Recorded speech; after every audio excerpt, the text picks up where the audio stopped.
Hi again, I'm Jean. I'm your FM Wine Guide. Today I am here to tell you about fruity, easy drinking entry-level reds. So we've tasted sweet wines, we've tasted fruity whites. Now it's time to jump into the fun and exciting world of reds. And there's a lot more to discover here, so I hope you take that leap.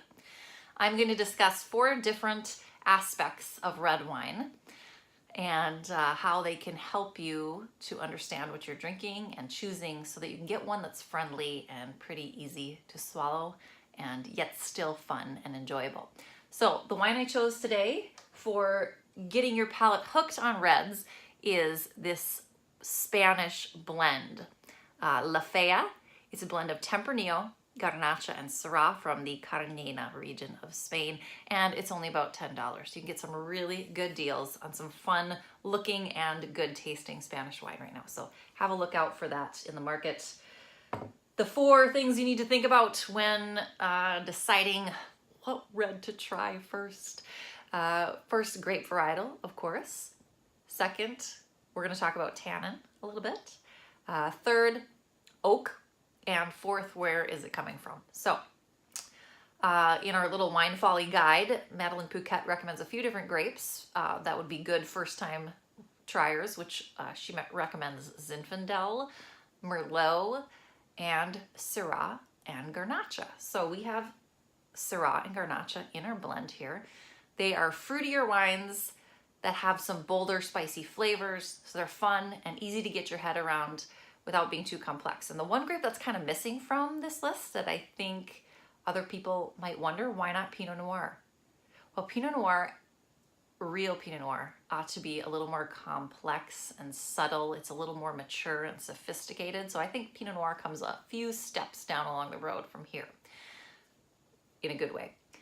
But today, we're trying a blend from Spain that's actually fairly low in tannin. Tannin is going to be the thing that's going to be difficult to develop your appreciation for red wine drinking.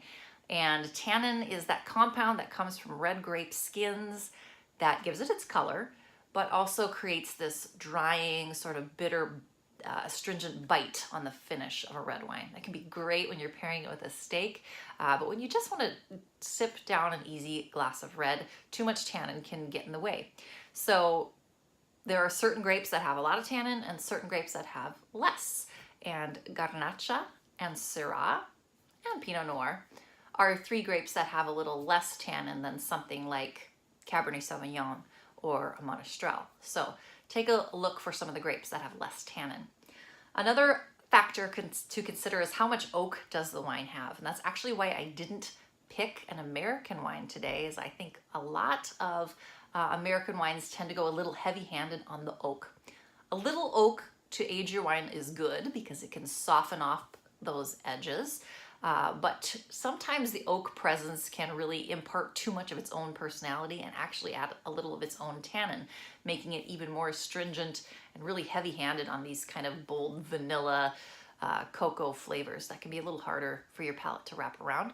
So this wine actually has no oak, which isn't always true of Spanish wines. There are some Spanish wines that use a lot of oak if they say Reserva or Gran Reserva on them, but this is a young, unoaked red wine, so no oak to worry about. Then finally, the factor of where does that wine come from? I chose Spain because, 1, the value is great. You can find a lot of really fun, easy drinking, good Spanish wines out in the market now for between $10 and $15, and they're really fun and delicious.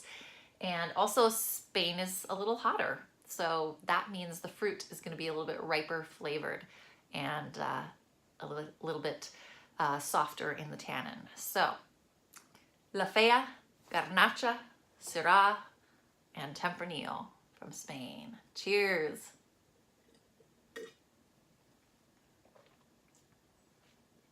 Yummy.